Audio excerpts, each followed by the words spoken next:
ഇന്നലെ സ്കൂൾ മാനേജ്മെൻറ്റും പേരൻറ്റും തമ്മിൽ ഏകദേശം അമിക്കബിളി സെറ്റിലായ ഒരു സബ്ജക്റ്റിലാണ് വിദ്യാഭ്യാസ മന്ത്രി ആക്ഷൻ ഇനീഷ്യേറ്റ് ചെയ്തിരിക്കുന്നത്.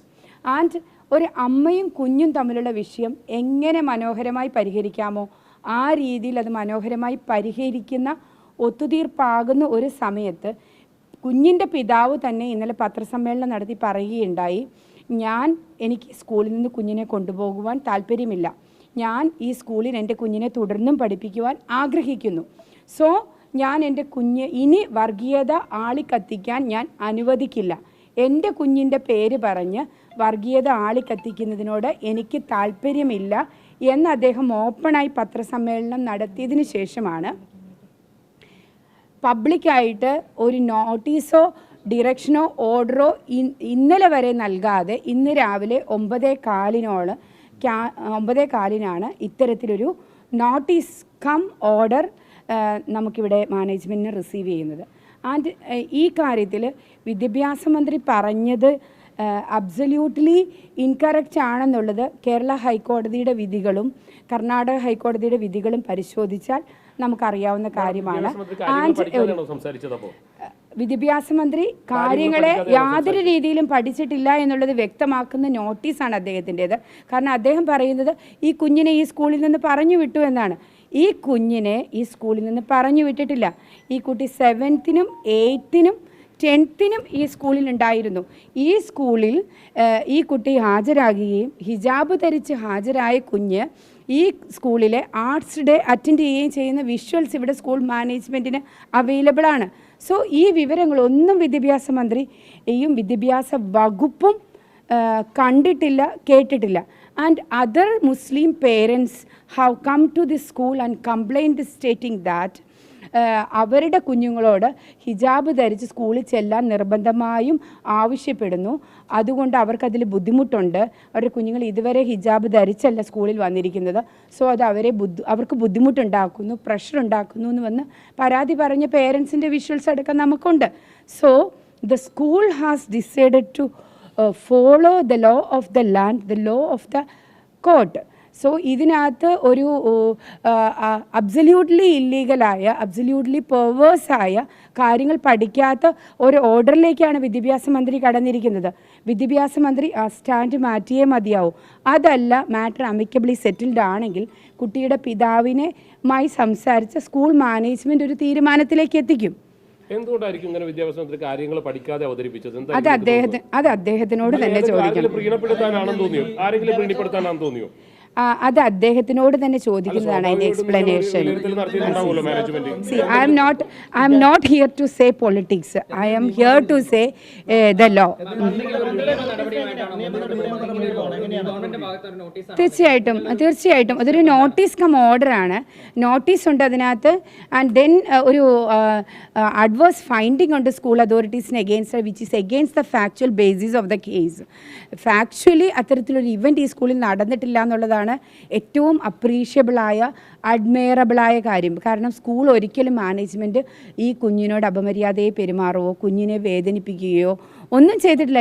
It is between A mother and A child.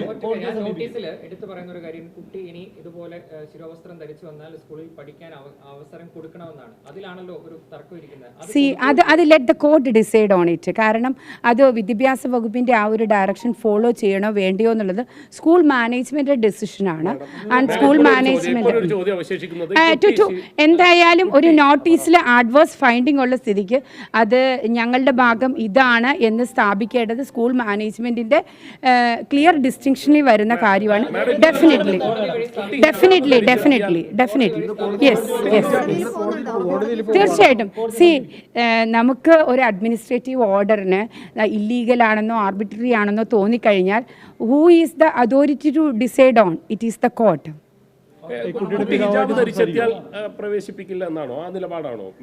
നോക്കൂ, ഇതിനകത്ത് കുട്ടി ഹിജാബ് ധരിച്ചെത്തിയ ദിവസങ്ങളിൽ കുട്ടിയെ പ്രവേശിപ്പിച്ചോ? You answer me. പ്രവേശിപ്പിച്ചിരുന്നു. So there was no intention on the part of the school authority to create a rift on that. അതിനകത്തൊരു മാനസിക സമ്മർദ്ദം ഉണ്ടാക്കാനോ അതിനകത്തൊരു വിഷയം ഉണ്ടാക്കാനോ സ്കൂൾ മാനേജ്മെൻറ്റ് ആഗ്രഹിച്ചിരുന്നില്ല. സ്കൂൾ മാനേജ്മെൻറ്റ് വ്യക്തമായും കൃത്യമായും പറഞ്ഞത് സ്കൂളിനൊരു യൂണിഫോം കോഡുണ്ട്. that is for to observe equality among the kids, among the children. ഇക്വാലിറ്റിയും സെക്കുലാരിസവും യൂണിറ്റിയും ബിൽഡ് ചെയ്യാൻ ഇൻകുൾക്കേറ്റീവായിട്ട് കുട്ടികൾക്കുള്ളിൽ തന്നെ, കുട്ടികളുടെ മനസ്സിൽ തന്നെ ഒരു തുല്യതാബോധം. നോക്കൂ, നമ്മുടെ വിദ്യാഭ്യാസ വകുപ്പ് തന്നെയാണ് ജെൻഡർ ന്യൂട്രൽ യൂണിഫോംസ് പ്രിസ്ക്രൈബ് ചെയ്തിരിക്കുന്നത്. നിങ്ങൾക്ക് എല്ലാവർക്കും അറിയാം. It is for the school management to decide as to what is the uniform policy of the school. അത് സ്കൂൾ മാനേജ്മെൻറ്റ് ഡിസൈഡ് ചെയ്യട്ടെ. And if at all any adverse thing on that, let the court decide on it. Administrative ഓർഡറിനെതിരെ നിങ്ങൾ കോടതിയെ സമീപിക്കാനാണ് definitely administrative ഓർഡറിൽ illegalities ഉണ്ട്, illegal findings ഉണ്ട്, adverse to the facts ആണ് ഫൈൻഡിങ്സ് എല്ലാം പോയിരിക്കുന്നത്. CCTV ദൃശ്യങ്ങൾ പരിശോധിക്കാതെയുള്ള നിലപാടായിപ്പോയി വിദ്യാഭ്യാസ വകുപ്പിൻ്റേത്. കുട്ടി അത് സ്കൂളിന് അതിന്റെ നിറമൊക്കെ തീരുമാനിക്കാമെന്നൊക്കെ ഓർഡറിലുണ്ട്. അത് നിങ്ങൾ അതിന് എതിരാണ്? സ്കൂളിനെ സംബന്ധിച്ചിടത്തോളം വിദ്യാഭ്യാസ വകുപ്പ് ഫോളോ ചെയ്തിരിക്കുന്ന ഒരു ഓർഡറിനെ നമ്മൾക്ക് അതിനകത്ത് എതിർപ്പുണ്ടെങ്കിൽ what is to be done? they have to approach the court. മാനേജ്മെൻറ്റും സഭാ അധികാരികളുമായിട്ട് സംസാരിച്ച് ഡിസൈഡ് ചെയ്യേണ്ട ഒരു പോയിൻ്റാണ്. And they have to approach the court for the reason that the order is completely based on errors. Facts അല്ല ഓർഡറിൽ പറഞ്ഞിരിക്കുന്നത്. തീർച്ചയായിട്ടും ഓർഡർ പൂർണ്ണമായിട്ടും തള്ളിക്കളയുന്നു എന്ന് പറഞ്ഞു കഴിഞ്ഞാൽ കോടതി അപ്രോച്ച് ചെയ്യുന്നു. കുട്ടിയുടെ പിതാവുമായിട്ട് അമിക്കബിളി സെറ്റിൽ ചെയ്യാനുള്ള ഒരു ഡിസിഷനിലായിരുന്നു ഇന്നലെ വരെ ഉണ്ടായിരുന്നത്. കുട്ടിയുടെ പിതാവ് അതിന് റെഡിയായിരുന്നു. അദ്ദേഹത്തിൻ്റെ പത്രസമ്മേളനങ്ങൾ നിങ്ങൾ എല്ലാ ചാനലുകളും ബ്രോഡ്കാസ്റ്റ് ചെയ്തിട്ടുള്ളതാണ്, ഞാനും അത് കണ്ടിട്ടുള്ളതാണ്. സോ ഇതൊരു കേരളത്തിലെ ഒരു സമാധാന അന്തരീക്ഷത്തിന് വേണ്ട തരത്തിലുള്ള ഒരു സ്റ്റേറ്റ്മെൻറ്റാണ് അദ്ദേഹത്തിൻ്റെ ഭാഗത്തു നിന്നുണ്ടായത്. But what perpetrated the minister to state so is to be seen. മിനിസ്റ്ററുടെ ഭാഗത്തുനിന്ന് ഒരു എക്സ്പ്ലനേഷൻ നോട്ട്, ഒരു ഇത് എന്തുകൊണ്ട് ഇത് ഒത്തുതീർപ്പാകുന്നു എങ്കിൽ ഒത്തുതീർപ്പാക്കണമെന്ന് പറഞ്ഞ് സ്കൂൾ മാനേജ്മെൻറ്റിനെ ഇന്നലെ എനിക്ക് തോന്നുന്ന വൈകുന്നേരം മിനിസ്റ്ററുടെ സെക്രട്ടറിയെയും കോൺടാക്ട് ചെയ്യാൻ സ്കൂൾ മാനേജ്മെൻറ്റിൻ്റെ ഭാഗത്തുനിന്ന് ധാരാളം ശ്രമങ്ങൾ ഇന്നലെ ഉണ്ടായിട്ടുണ്ട്. പക്ഷേ ഇത്തരത്തിലൊരു ഓർഡർ പാസ്സാക്കിയ വിവരം ഇവരെ അറിയിച്ചത് ഇന്ന് 9:15 ബാക്കിയുള്ളത് അറിഞ്ഞ അദ്ദേഹത്തിൻ്റെ ഫേസ്ബുക്ക് പോസ്റ്റിൽ നിന്നാണ്.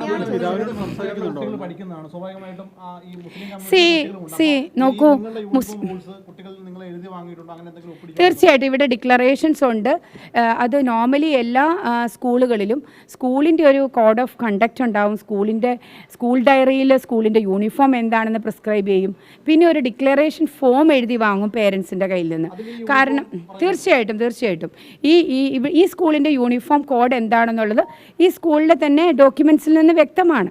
And more over in this matter വിദ്യാഭ്യാസ ഫോർ എക്സാമ്പിൾ ഞാനിവിടെ വന്നപ്പോൾ അറിഞ്ഞ സിസ്റ്റേഴ്സിൽ നിന്ന് പല കുട്ടികളും സ്കൂൾ ഫീസ് അടയ്ക്കാത്ത കുഞ്ഞുങ്ങൾ പോലും 2-3 വർഷമായിട്ട് സ്കൂൾ ഫീസ് അടയ്ക്കാൻ പറ്റാത്ത കുട്ടികളുടെ പോലും അവർ പോലും എക്സാംസ് എഴുതുന്ന ഒരു സർവീസ് ഓറിയൻറ്റഡായ സ്കൂളാണിത്. സോ അത്തരം കുട്ടികളെ വേണേൽ ഈ സ്കൂളിൽ നിന്ന് പറഞ്ഞു വിടാം, അത് അവരുടെ റൈറ്റാണ് മാനേജ്മെൻറ്റിൻ്റെ. എങ്കിൽ പോലും കഴിഞ്ഞ വർഷം സ്കൂൾ ഫീസ് അടയ്ക്കാത്ത, ഈ വർഷം സ്കൂൾ ഫീസ് അടയ്ക്കാത്ത എത്രയോ കുഞ്ഞുങ്ങൾ ഈ സ്കൂളിൽ അധ്യയനം നേടുന്നു. അവരെ ഈ സ്കൂൾ പറഞ്ഞു വിട്ടിട്ടില്ല. സോ പിന്നെ ഇത്തരമൊരു സാഹചര്യത്തിൽ ഈ സ്കൂൾ മാനേജ്മെൻറ്റിനോട് ഇത്തരത്തിലൊരു ഡിറക്ഷൻ കൊടുത്ത് എരിഞ്ഞടങ്ങി കത്തിത്തീർന്ന ഒരു വിഷയത്തിലേക്ക് വീണ്ടും എണ്ണ ഒഴിച്ചത് എന്താണെന്നുള്ളത് വിദ്യാഭ്യാസ വകുപ്പ് മറുപടി പറയട്ടെ.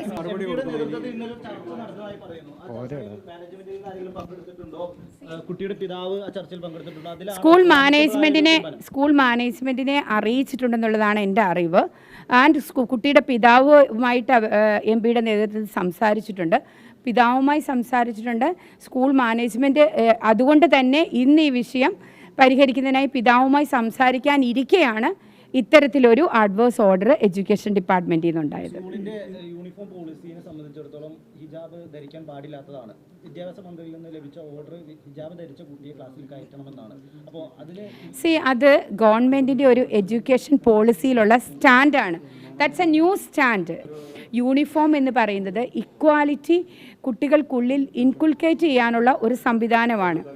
ജെൻഡർ ന്യൂട്രൽ യൂണിഫോംസ് പ്രിസ്ക്രൈബ് ചെയ്യുന്ന ഗവൺമെൻറ് തന്നെ മറ്റൊരു തരത്തിൽ സംസാരിക്കുക എന്ന് പറയുന്നത് ഉചിതമാണോ എന്ന് ഗവൺമെൻറ് തീരുമാനമെടുക്കട്ടെ.